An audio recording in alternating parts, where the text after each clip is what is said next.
And it came to pass, in the 8th year of the reign of the evil Bush the Younger, the ignorant, when the whole land from the Arabian desert to the shores of the Great Lakes had been laid barren, that a child appeared in the wilderness. The child was blessed in looks and intellect, scion of a famous family, offspring of a miraculous union, grandson of a typical white person and an African peasant.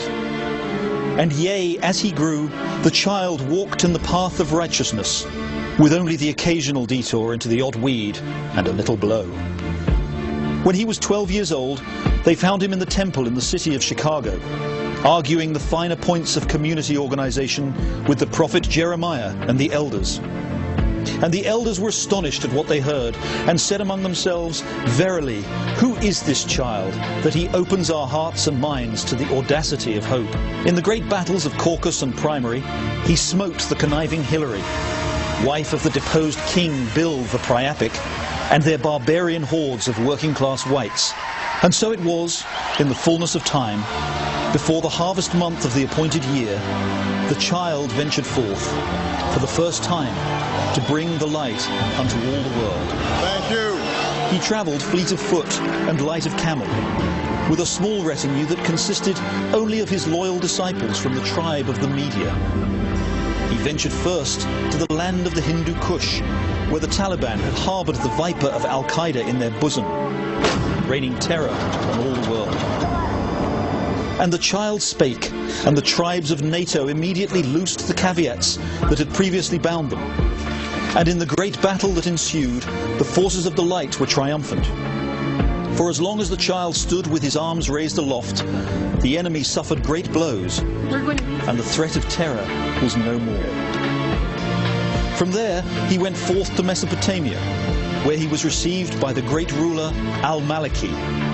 And Al-Maliki spake unto him, and blessed his 16-month troop withdrawal plan, even as the imperial warrior Petreius tried to destroy it. And lo, in Mesopotamia a miracle occurred. Even though the great surge of armour that the evil Bush had ordered had been a terrible mistake, a waste of vital military resources, and doomed to end in disaster, the child's very presence suddenly brought forth a great victory for the forces of the light. And the Persians, who saw all this and were greatly fearful, longed to speak with the child, and saw that the child was the bringer of peace. At the mention of his name, they quickly laid aside their intrigues and beat their uranium swords into civil nuclear energy plowshares. From there, the child went up to the city of Jerusalem and entered through the gates seated on an ass.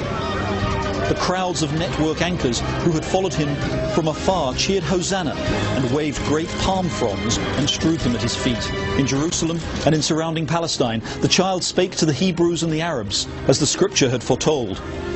And in an instant the lion lay down with the lamb. The Israelites and the Ishmaelites ended their long enmity and lived forever after in peace.